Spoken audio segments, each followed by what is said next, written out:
Kumar Jain study track में आप सभी का स्वागत करता हूं और आज फिर हम आपको लेकर आए हिंदी साहित्य का वह महत्वपूर्ण चैप्टर जिसे पढ़कर आप हिंदी साहित्य की आधारशिला को, हिंदी साहित्य को समझ सकते हैं। तो हिंदी साहित्य के जो काल विभाजन में सर्वप्रथम जो आदिकाल नाम दिया गया था, जो प्रथम काल था जिसे हम आदिकाल के नाम से जानते हैं और आदिकाल की संज्ञा जो दी थी वो हजारी प्रसाद द्विवेदी ने दी थी। तो आदिकाल के बारे में आज हम पढ़ेंगे जो 1050 ईस्वी से 1350 ईस्वी तक इसे माना जाता है। तो दोस्तों आपसे एक निवेदन है कि आप हमारे चैनल को सब्सक्राइब जरूर करें। आज हम देखते हैं आदिकाल के बारे में जो 1050 से 1350 ईस्वी तक का काल आदिकाल का माना जाता है। तो आपने अभी तक सब्सक्राइब कर लिया होगा हमारा चैनल। और हम देखते हैं कि हिंदी साहित्य इतिहास के विभिन्न कालों के नामकरण का प्रथम श्रेय जॉर्ज ग्रियर्सन को है। क्या कहा है कि जो हिंदी साहित्य है, इस हिंदी साहित्य को विभिन्न कालों में विभाजन किया गया है।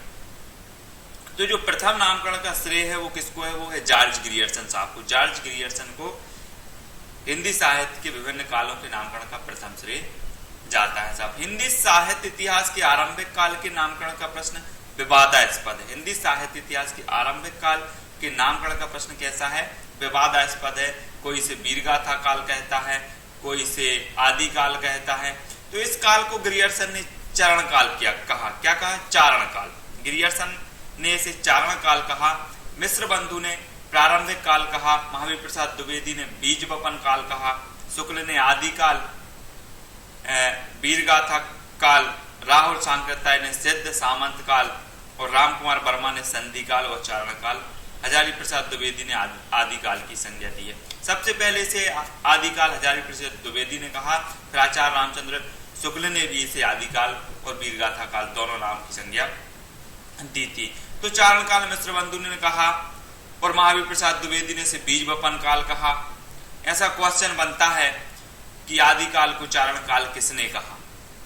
तो वो हमें इन कालों को अच्छे से पढ़ना है कि किस विद्वान ने, किस साहित्यकार ने किस काल को क्या कहा है। तो ग्रियर्सन ने चारण काल, मिश्र बंधु ने प्रारंभिक काल, महावीर प्रसाद द्विवेदी ने बीज वपन काल, शुक्ल ने आदिकाल और वीरगाथा काल दोनों कहा और राहुल सांकृत्याय ने सिद्ध सामंत काल कहा। राम कुमार वर्मा ने संधि काल व चारण काल, हजारी प्रसाद द्विवेदी ने आदिकाल की संज्ञा दी है। आदिकाल में तीन प्रमुख प्रवृत्तियां मिलती हैं। आदिकाल की अगर हम देखें कि आदिकाल की जो परिस्थितियां थी उनमें किन किन प्रवृत्तियों का समावेश है, तो वो प्रमुखता से तीन रूप में आता है। सबसे पहले है धार्मिकता, सेकंड वीर गाथात्मकता और थर्ड है श्रृंगारिकता। जहां लोगों में धार्मिक भक्ति भावना व्याप्ति, वहीं वीर गाथात्मकता अर्थात युद्ध आदि का वर्णन भी मिलता है। युद्ध आदि के लिए भी लोग प्रोत्साहित होते थे और श्रृंगार का भी इस काल में जो है वर्णन मिलता है। इनमें प्रबंधात्मक काव्य कृतियां, काव्य जो होते हैं एक प्रबंध काव्य होते हैं और एक मुक्तक काव्य होते हैं। तो प्रबंध काव्य कृतियां रासो काव्य, कीर्तिलता, कीर्ति पताका इत्यादि जो है, जो कीर्तिलता कीर्तिपति पताका है वो विद्यापति की हैं। तो जो प्रबंधात्मक काव्य कृतियां हैं वो रासो काव्य और कीर्तिलता कीर्ति पताका इत्यादि मानी जाती है प्रबंध काव्य के अंतर्गत। और मुक्तक काव्य के अंतर्गत खुसरो की पहेलियां, सिद्धों नाथों की रचना, विद्यापति की पदावली इत्यादि आती हैं। विद्यापति ने कीर्तिलता और कीर्ति पताका की रचना भट्ट में और पदावली की रचना मैथिली में की। आदिकाल में दो शैलियां मिलती हैं। कितनी शैलियां मिलती हैं? दो शैलियां, एक तो डिंगल और दूसरी पिंगल। डिंगल शैली में कर्कश शब्दावलियों का प्रयोग होता है। डिंगल में क्या होता है? कर्कश शब्दावलियों का प्रयोग होता है, जबकि पिंगल शैली में कर्णप्रिय शब्दावलियों की, कर्कश शब्दावलियों के कारण डिंगल शैली अलोकप्रिय होती चली गई, जबकि कर्णप्रिय शब्दावलियों के कारण पिंगल शैली लोकप्रिय होती चली गई। और आगे चलकर इसका ब्रज भाषा में जो है विगलन परिवर्तन हो गया। तो पृथ्वीराज रासो कथानक रूढ़ियों का कोश है। पृथ्वीराज रासो कथानक रूढ़ियों का कोश माना जाता है। कथानक रूढ़ी एक प्रकार का प्रतीक जिसके साथ एक पूरी की पूरी कथा जुड़ी हो। क्या कहा है कि जो पृथ्वीराज रासो कथानक रूढ़ियों का कोश है। कथानक से तात्पर्य कि एक प्रकार का प्रतीक जिसके साथ एक पूरी की पूरी कथा जुड़ी। अपभ्रंश में 15 मात्राओं का एक चौपाई छंद मिलता है। अपभ्रंश में 15 मात्राओं का एक चौपाई छंद मिलता है। हिंदी में चौपाई में एक मात्रा बढ़ाकर चौपाई के रूप में, अर्थात चौपाई 16 मात्राओं का छंद है। चौपाई कितनी मात्राओं का छंद है? 16 मात्राओं का छंद होता है। आदिकाल में आला छंद 31 मात्रा बहुत प्रचलित था। जो आला छंद था आदिकाल में 31 मात्रा होती थी, जिसमें बहुत प्रचलित था। यह वीर रस का बड़ा ही लोकप्रिय छंद माना जाता है। कौन सा? आला छंद। दोहा, रासा, तोमर, नाराज, पद्धति, पंचटक्या, अरिल आदि छंदों का प्रयोग आदिकाल में मिलता है। नेक्स्ट देखें कि चौपाई के साथ दोहा रखने की पद्धति कड़वक कहलाती है। कड़वक का प्रयोग आगे चलकर भक्ति काल में जायसी और तुलसी ने किया है। कड़वक का प्रयोग क्या हुआ? आगे चलकर भक्ति काल और जायसी में तुलसीदास जी ने किया है। अमीर खुसरो को हिंद इस्लामी समन्वित संस्कृति का प्रथम प्रतिनिधि कहा जाता है। जो अमीर खुसरो थे, हिंद इस्लामी समन्वित संस्कृति का प्रथम प्रतिनिधि कहा जाता है। हिंद इस्लामी अर्थात जिसे हमें सूफी काव्य कहते, तो हिंद इस्लामी समन्वित संस्कृति का प्रथम प्रतिनिधि कहा जाता है। आदिकालीन साहित्य के 3 प्रमुख रेख: सिद्ध साहित्य, नाथ साहित्य एवं रासो साहित्य। कितने हैं? सिद्ध साहित्य, नाथ साहित्य एवं रासो साहित्य।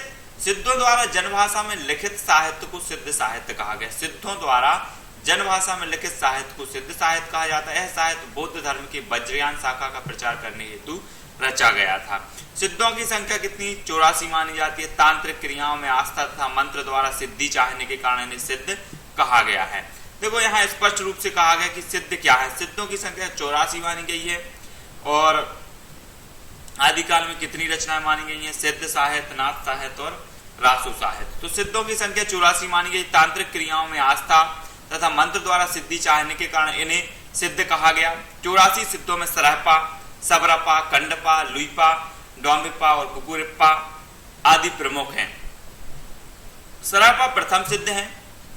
इन्हें सहजयान का प्रवर्तक कहा जाता है। किन्हें? सरहपा को सहजयान का प्रवर्तक कहा जाता है। सिद्ध कवियों की रचनाएं 2 रूपों में मिलती हैं: दोहा कोश और चर्यापद। सिद्ध कवियों की रचना कितनी मिलती? 2 रूपों में मिलती है: दोहा कोश और चर्यापद। सिद्धाचार्यों द्वारा रचित दोहों का संग्रह दोह कोश के नाम से तथा उनके द्वारा रचित पदचर्या पद के नाम से प्रसिद्ध है। सिद्ध साहित्य की भाषा को अपभ्रंश एवं हिंदी के संधि काल की भाषा मानी जाती है। सिद्ध साहित्य की जो भाषा है उसको अपभ्रंश माना जाता है और हिंदी के जो संधि काल की भाषा मानी जाती है, इसलिए इसे संधा या संध्या भाषा का नाम भी दिया जाता है। सिद्ध साहित्य की जो भाषा थी वो अपभ्रंश को माना जाता है। तो 10वीं शताब्दी के अंत में शैव धर्म एक नए रूप में आरंभ हुआ, जिसे योगिनी कौल मार्ग, नाथ पंच या हठ योग कहा गया। इसका उदय बौद्ध सिद्धों की वाम वर्गी भोग प्रधान योग धारा की प्रतिक्रिया के रूप में हुआ। अनुश्रुति के अनुसार 9 नाथ हैं: आदिनाथ, जलंधरनाथ, मच्छंदरनाथ, गोरखनाथ, ज्ञानीनाथ, निवृत्तिनाथ आदि। लेकिन नाथ साहित्य के प्रवर्तक गोरखनाथ थे। एक क्वेश्चन बनता है कि नाथ साहित्य के प्रवर्तक कौन थे? तो नाथ साहित्य के जो प्रवर्तक थे वो कौन थे? गोरखनाथ थे। बौद्ध सिद्धों की वाणी में पूर्वीपन का पुट है। बौद्ध जो सिद्ध है उनकी वाणी में क्या पूर्वीपन का पुट आता है, कहीं कहीं देखने को मिलता है। तो शैवनाथों की वाणी में पश्चिमीपन। जहां सिद्धों की जो है वाणी पूर्वीपन से ओतप्रोत है, वहीं नाथों की वाणी है जो वो है पश्चिमीपन से ओतप्रोत मानी जाती है। रासो शब्द की व्युत्पत्ति को लेकर विद्वानों में मतभेद है। रासो शब्द की जो व्युत्पत्ति को लेकर क्या माना है? विद्वानों में मतभेद। रासो काव्य को मुख्यतः 3 वर्गों में बांटा जाता है: वीर गाथात्मक रासो काव्य, पृथ्वीराज रासो, हमीर रासो, खुमाण रासो, परमार रासो और विजयपाल रासो। रासो काव्य को मुख्यतः कितने वर्गों में बांटा गया? 3 वर्गों में बांटा गया साहब। एक तो वीर गाथात्मक, श्रृंगार परक और धार्मिकता, है ना। तो वीर गाथात्मक रासो में आ जाएगा पृथ्वीराज रासो, हमीर रासो, खुमाण रासो, परमाल रासो, विजयपाल रासो। श्रृंगार परक रासो काव्य बीसलदेव रासो, संदेश रासक, मुंज रासो जी क्या आएंगी? श्रृंगार परक के अंतर्गत। धार्मिकता उपदेश मूलक रासो काव्य के अंतर्गत आएंगे उपदेश रसायन रास, चंदनवाला रस, स्तूरी भद्र रास, भरतेश्वर बाहुबली रास और रेवंत गिरी रास। ये धार्मिक उपदेश मूलक रासो काव्य उपदेश। तो हमने सबसे पहले जो पढ़ा था कि आदिकाल की जो रचनाएं हैं उनको 3 भागों में बांटा गया। एक वीर गाथात्मक रचनाएं, श्रृंगार परक और धार्मिक या उपदेश मूलक। तो इस प्रकार से हमने श्रृंगार परक जे बीसल देव रासो, संदेश रासा, मुंज रासो देखी और धार्मिक और उपदेश मूलक रासो का उपदेश रासायन, रास चंदन वाला, रास स्तूलीवत और रास भट्टेश्वर, बाहुबली, रास रेवत, गिरिरास, ये धार्मिक उपदेश मूलक ग्रंथों के अंतर्गत आते हैं। पृथ्वीराज रासो चंद्रवरदाई की जो रचना है कौन सी है, वो पृथ्वीराज रासो। रासो काव्य परंपरा का प्रतिनिधि व सर्वश्रेष्ठ ग्रंथ, आदिकाल का सर्वाधिक प्रसिद्ध एवं काव्य रूप प्रबंध, रस, वीर व श्रृंगार अलंकार। जो पृथ्वीराज रासो है वह चंद्रवरदाई की सर्वश्रेष्ठ रचना है, जिसे कि जो है आदिकाल की सर्वश्रेष्ठ रचना माना जाता है पृथ्वीराज रासो को। बार बार परीक्षा में पूछा जाता है कि पृथ्वीराज रासो किसकी रचना है, हमेशा ही पूछा जाता है साहब। तो पृथ्वीराज रासो जो है चंद्रवरदाई जी की रचना है और आदिकाल का सर्वश्रेष्ठ ग्रंथ इसे माना जाता है। सर्वाधिक जो है प्रचलित और प्रसिद्ध ग्रंथ माना गया है पृथ्वीराज रासो। और श्रृंगार अलंकार अनुप्रास व रेमक चंद्रवरदाई के प्रिय छंद, विविध छंद, लगभग 68 गुण, ओज व माधुर भाषा, राजस्थानी मिश्रित ब्रजभाषा शैली मानी गई है। तो क्या कहा है कि जो पृथ्वीराज रासो है वो चंद्रवरदाई द्वारा रचित है, आदिकाल की जो है सर्वश्रेष्ठ रचना मानी गई है, जिसमें पृथ्वीराज चौहान के बारे में जो है उसमें बताया गया, उनके युद्ध और पराक्रम के बारे में बताया पृथ्वीराज रासो। पृथ्वीराज रासो में चौहान शासक पृथ्वीराज के अनेक युद्धों और विवाहों का सजीव चित्रण हुआ है। कौन में? पृथ्वीराज रासो में जो चंद्रवरदाई की रचना। पृथ्वीराज रासो एक अर्ध प्रमाणिक रचना है। क्या बोल रहे हैं कि पृथ्वीराज रासो जो है एक अर्ध प्रमाणिक रचना है, जिसके आधार पर आदिकाल को वीरगाथात्मक काल कहा जाना संभव नहीं है। तो परमाल रासो जगनिक मूल रूप से उपलब्ध नहीं है। परमाल रासो क्या बोल रहे हैं, तो परमाल रासो जगनिक की रचना है, वह मूल रूप से उपलब्ध नहीं है, लेकिन इसका एक अंश उपलब्ध है परमाल रासो का, जिसे आलाखंड कहा जाता है। आलाखंड का इसका छंद आला या वीर के नाम से प्रसिद्ध हुआ। काय के नाम से? आला। इसका जो छंद आला या वीर के नाम से प्रसिद्ध हुआ। आला हम पढ़ते हैं, आला आपने सुना होगा।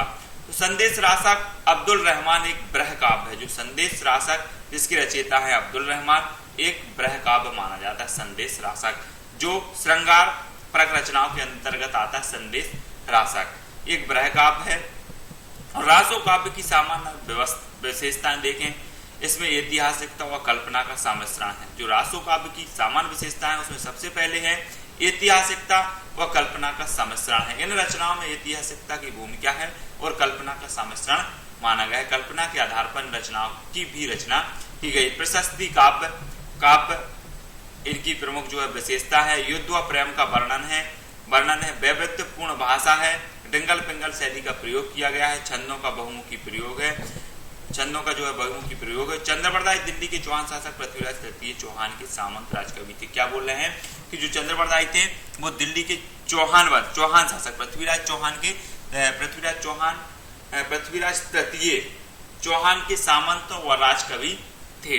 कौन? चंद्रवरदाई, जिनकी सर्वश्रेष्ठ रचना है पृथ्वीराज रासो। और अमीर खुसरो का मूल नाम था अबुल हसन। ये क्वेश्चन पूछा जाता है साहित्य के जो पेपर होते हैं उसमें, तो ये विकल्प के रूप में पूछा ही जाता है। अमीर खुसरो का मूल नाम क्या था? अबुल हसन था। अमीर खुसरो का मूल नाम क्या था? अबुल हसन जो है अमीर खुसरो का मूल नाम था। दिल्ली के सुल्तान जलालुद्दीन खिलजी ने उनकी कविता से खुश होकर उन्हें अमीर का खिताब दिया और खुसरो उनका तखल्लुस उपनाम था।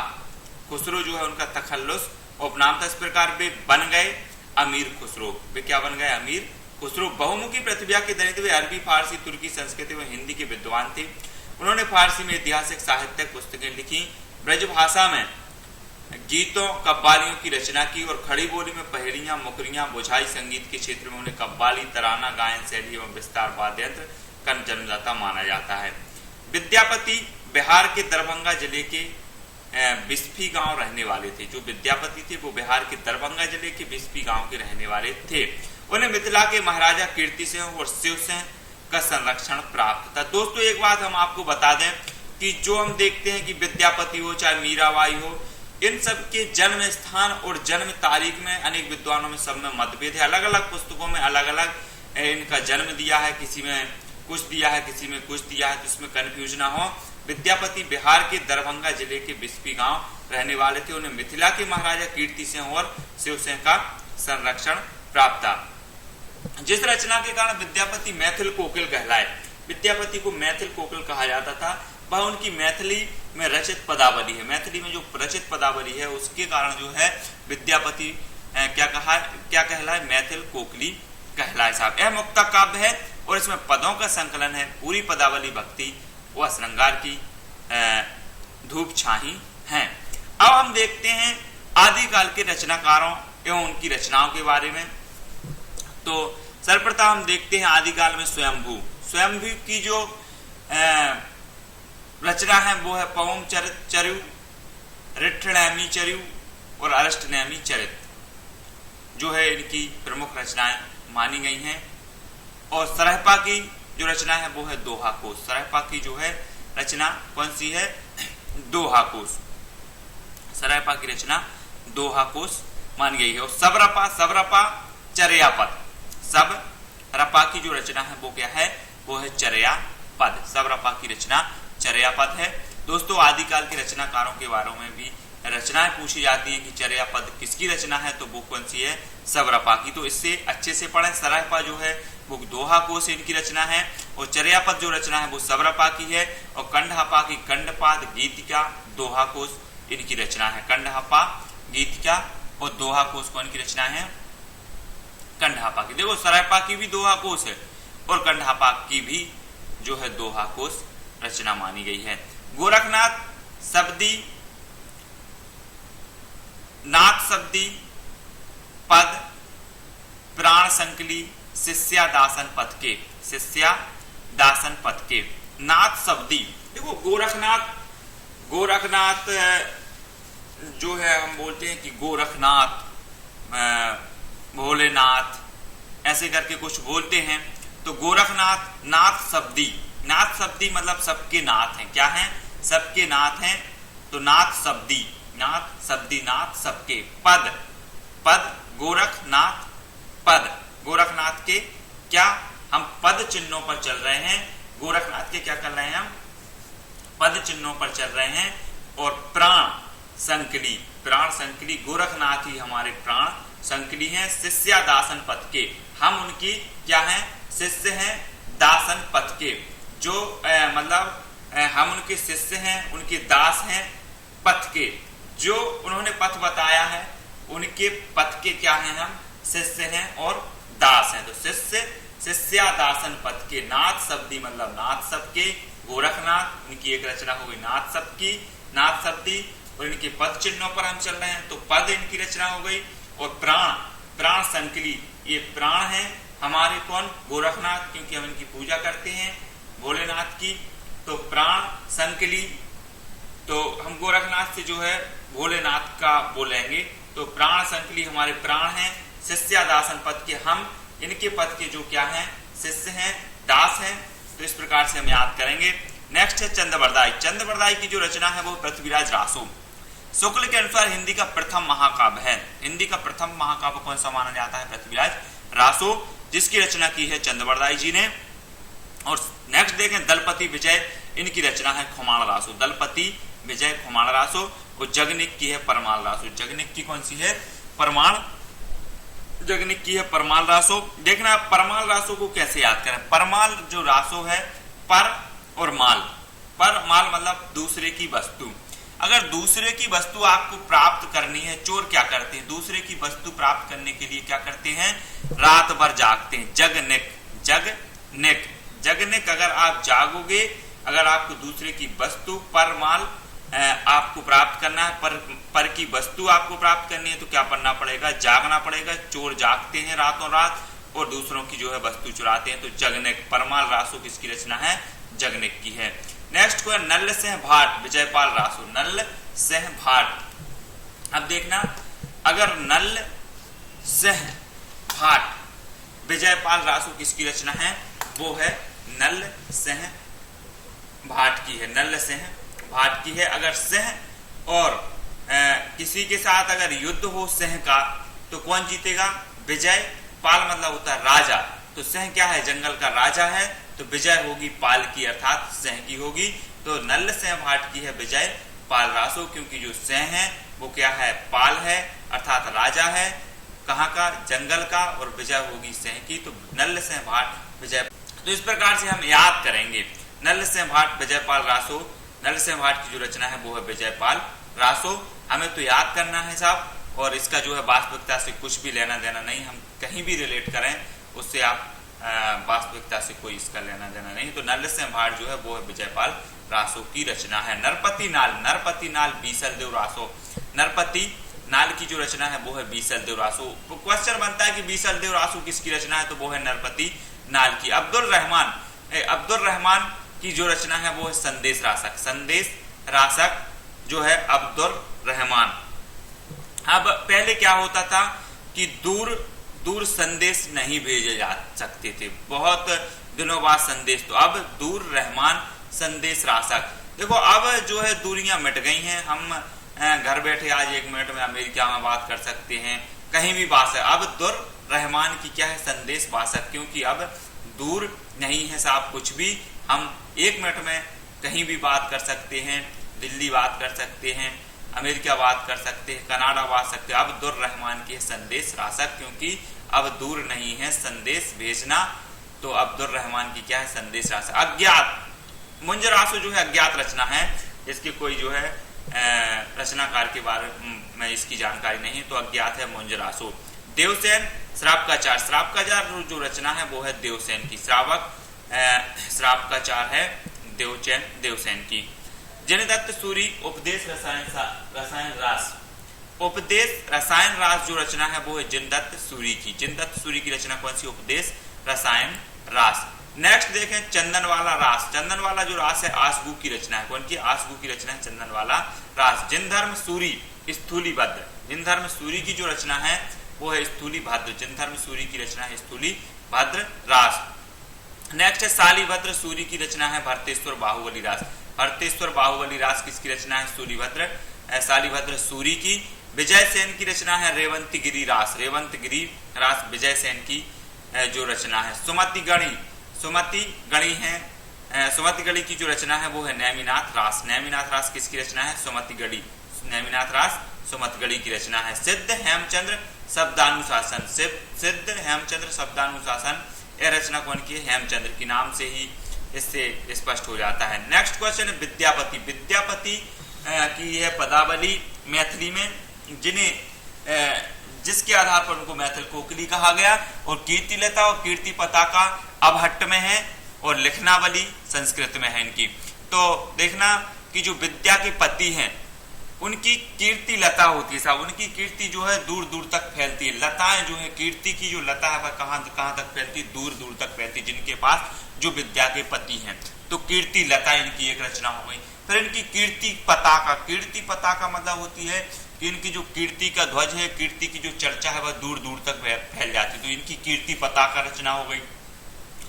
अब इनकी एक रचना है लिखनावली, जो विद्या के पति हैं तो वो क्या करेंगे, लिखेंगे, तो लिखनावली इनकी रचना है। कीर्ति लता, विद्या के जो पति हैं उनकी कीर्ति लता है। कीर्ति लता मतलब होती है कि इनकी लता मतलब होती है सिराएं या इनकी शाखाएं, तो कीर्ति लता, इनकी कीर्ति फैल रही है दूर दूर तक। कीर्ति पताका है साहब विद्या के पति की, और लिखनावली लिखेंगे साहब विद्या के पति, और उनकी जो रचना है एक और पदावली जो मैथिली में है। तो इस प्रकार से हम इसको याद कर लेंगे विद्यापति की रचना को। कल्लोल कवि की ढोला मारूरा दूहा, ढोला मारूरा दूहा जो है कल्लोल कवि की रचनाएं मानी जाती है। मधुकर की है जय मयंक और जस चंद्रिका। जय मयंक जस चंद्रिका, जय मयंक जस चंद्रिका किसकी रचना है, मधुकर की है। जयचंद्र प्रकाश है भट्ट केदार भट्ट। जयचंद्र प्रकाश किसकी रचना है, भट्ट केदार की। भट्ट केदार की जयचंद्र प्रकाश जो है किसकी रचना है, केदार की। 12 बरस लो कुगर। अब इसकी हम कुछ पंक्तियां देखेंगे साहब। आदिकाल की जो है कुछ पंक्तियां हैं जिनके आधार पर आदिकाल की संज्ञा दी गई। तो 12 बरस लो कुकर जीवे अरु 13 लो जिए सियार, बरस 18 क्षत्रिय जीवे आगे जीवन को धिक्कार। ये जगनिक की जो है पंक्तियां हैं, और कहां से लिया गया है इसको आप समझ गए होंगे, ये आलाखंड से लिया गया है। जगनिक की जो पंक्तियां हैं जे, और माधव हम परिणाम निराशा, माधव हम परिणाम निराशा, ये पंक्तियां कौन की है, विद्यापति जी की हैं, जिनकी रचनाएं कीर्ति लता, कीर्ति पताका, पदावली आदि इनकी रचना है। कनक कदली पर सिंह समारल तापर मेरु समाने विद्यापति ग्रह। कनक कदली पर सिंह समारन, कनक कदली पर सिंह समारन तापर मेरु समाने, ये किसकी रचना है? ये जो पंक्तियां हैं वो है विद्यापति की। जाहि मन पवन न संचरई रवि शशि नहीं पवेश, ये जो पंक्तियां हैं वो कौन की हैं? सरहपा की हैं। किसकी हैं? सरहपे की। जा मन पवन न संचरई रवि शशि नहीं पवेश। नेक्स्ट देखें, अबदू रहिया हाटे बाटे रूप बरस की छाया, तजबा काम क्रोध लोभ मोह संसार की माया। ये जो पंक्तियां हैं वो किसकी हैं? गोरखनाथ की हैं। गोरखनाथ की हैं कि अबदू रहिया हाटे बाटे रूप बरस की छाया, तजबा काम क्रोध लोभ मोह संसार की माया। पुस्तक जल्लड़ हाथ दे चली गज्जन नृप काज चंद बरदाई की रचना। पुस्तक जल्लड़ हाथ दे चली गज्जन नृप काज चंद बरदाई, ये जो पंक्तियां हैं वो किसकी हैं? चंद बरदाई की हैं। मनहु कला सब शान कला 16 सो बन्नीय, ये भी चंद बरदाई की है। मनहु कला सब शान कला 16 सो बन्नीय चंद बरदाई। तो दोस्तों इस प्रकार से हमने आदिकाल को देखा, आदिकाल के कवियों को देखा, आदिकाल की रचनाओं को देखा और आदिकाल की पंक्तियां और आदिकाल की विशेषताओं के बारे में हमने पढ़ा। तो दोस्तों आपने अभी तक हमारे चैनल को सब्सक्राइब कर लिया होगा और हम आगे भी हिंदी साहित्य और हिंदी के इसी तरह से वीडियोज लाते रहेंगे। तो आपसे मेरा एक निवेदन है कि आप हमारे चैनल को सब्सक्राइब करें और अगर आपको वीडियो अच्छा लगा हो तो लाइक और शेयर जरूर करें। दोस्तों एक बात आपसे जरूर बोलेंगे कि आप को अगर किसी भी प्रकार की हिंदी साहित्य या किसी भी प्रकार की जो वीडियोज हैं आपको उसकी आवश्यकता है तो आप हमारे कमेंट बॉक्स में जरूर लिखें कि सर हमें इस प्रकार की जो है वीडियोज की आवश्यकता है और हम वीडियोज में किस प्रकार से और सुधार कर सकते हैं और अच्छा बना सकते हैं आपके लायक, उसमें भी आप सुझाव दे सकते हैं कि इसमें ये और हो सकता है, इसमें ऐसा कुछ नया हो सकता है, तो आप हमारे लिए सुझाव भी दे सकते हैं। जय हिंद दोस्तों।